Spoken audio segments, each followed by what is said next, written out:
In 1982, Taito Corporation released Jungle King, Jungle Hunt, and Pirate Pete all in the same year. So what's up with these games? Well, here's an analogy to chew on. Let's say you set up 3 dates with 3 different women in 1 week. The first date goes well and she's a sweet girl and you call it a night. The next day you go on date number 2 and, it seems like you've known her for years. And by day 3, your third date is feeling rather deja vu to you. This all begs the question, Taito, what the hell? Let's clear it up. Game maker Taito thought of the brilliant idea of releasing a jungle-themed game with a Tarzan-like hero in a loincloth and called it Jungle King. It was a hit until the estate of Edgar Rice Burroughs, the creator of Tarzan, sued them silly. Okay, undaunted, they rushed to alter the game and took out the Tarzan character and replaced him with a jungle explorer in a pith helmet, renaming the game Jungle Hunt.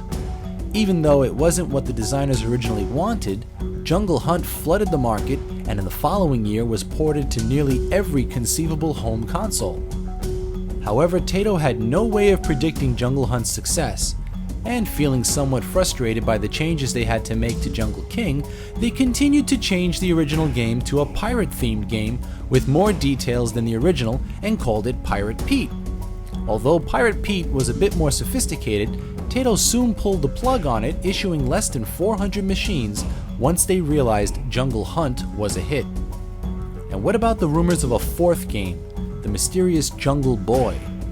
Well, Jungle Boy was the prototype name for Jungle King when it was in development. Let's take a look at these 3 games, their similarities, and more importantly, their differences. I can't imagine why the estate of Edgar Rice Burroughs would have a problem with this, could you? There we are, this is the original Jungle King, and you can see you have a very Tarzan-looking character, right down to his iconic yelling and the vine swinging. In this game, you can swing from vine to vine if the timing is just right. Obviously, if the vines are spread apart and you miss the jump, you'll go careening in the air and fall to your death on the jungle floor. There's some slight parallax between the blades of grass down on the bottom and the canopy above. And we continue this until we get to the river. Now let's take a look at Jungle Hunt. Well, the first thing you notice is there's no Tarzan yell any longer. And of course, he's been replaced by this explorer in his pith helmet and khaki shorts. If you look carefully, the vines have also been changed a little bit in the way they look. I don't know the reason for this. I kind of like the vines in Jungle King better than these, but everything else is pretty much the same from the canopy above to the blades of grass below. Nothing really changes here. The music is the same and the jumps are the same. It's pretty much just the character's visual and the sound has been taken out. Now back to Jungle King, let's take a look at the river stage.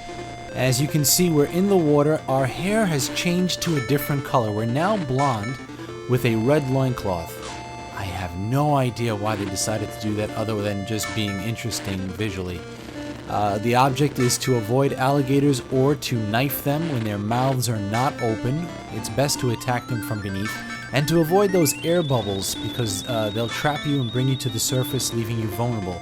At the same time, you have to watch your air meter up on top. It's pretty straightforward and simple. Let's take a look at the other one now. Here we have Jungle Hunt, and as you can see, you stay the same. Your shirt doesn't change color, your pith helmet never comes off your head, and it is exactly the same as Jungle King. Nothing's changed between the two. Back to Jungle King, this is the mountain climbing scene where the boulders are coming down as a landslide. This is probably one of the easiest boards of the entire game. If you basically just held the joystick diagonally in a northwestern direction and just jumped at the appropriate moments and just keep running at the larger boulders and run underneath them, you pretty much can't die. Very simple board. The problem comes when you start moving around and trying to outpace these things. Let's take a look at the other game now. Once again, there is no difference in Jungle King to Jungle Hunt. Your character is exactly the same except for your looks and plays exactly the same. No biggie. Here is the final stage to rescue your girlfriend from the cannibals. You'll notice the skin tone of the cannibals are some sort of a brown. That was later changed to green. It's very simple, just jump over them at the right time and you basically drop kick your girlfriend in the face and save her. And you get this lovely screen. She'll give you a kiss on the cheek and it'll start all over again harder. Now here is the Jungle Hunt version. You'll notice the natives are green, as is your shirt. Just careful timing of this, and it's exactly the same as Jungle King. Now, for the young lady's sake, I certainly hope that's the daughter, because look at this guy. He's ancient, he's scary, and he's old, and she's kissing him. Disgusting. Now, I've held off thus far comparing Pirate Pete to Jungle King and Jungle Hunt, and I'll show you why. Let's play the whole thing through.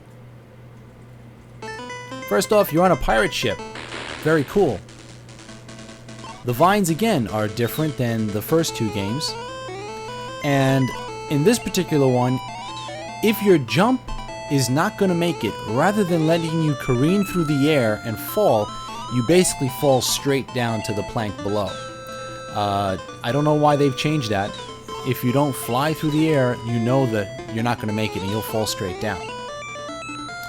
One of the weirdest things that I've noticed about this game is because they changed the original premise, you're now jumping from mast to mast on an incredibly long ship.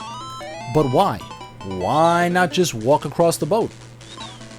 But obviously, they kept the original code and they did what they could with it. It's kind of cool.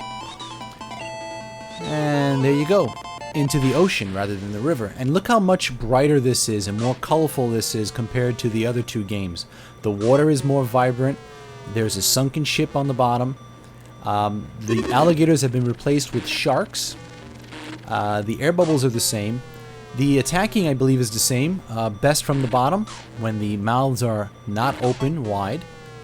Avoid the air bubbles. The gameplay is the same. You also, your uniform, your bandana, your shorts, they're consistent. They're not changing like they were in Jungle King, where every board your hair was a different color. I really like the background on here. This is just a nicer version. Now, the simple mountain climbing that I said was the easiest part of the game, there's a couple of changes here. Look up on top. There's some snakes there. Jump at the wrong time, and it becomes snake food. Pretty much, it's the same if you hold diagonally, except you have to look out for above. Haha. And they've also gotten rid of the large boulders that were in the other two boards. They got rid of the large boulders and put these snakes in there. I think the snakes are a much more welcome change, and it adds an element of danger because you just gotta look where they are randomly popping up above you. Whereas the boulders, once you figured out the pattern, it was a no-brainer. That was close.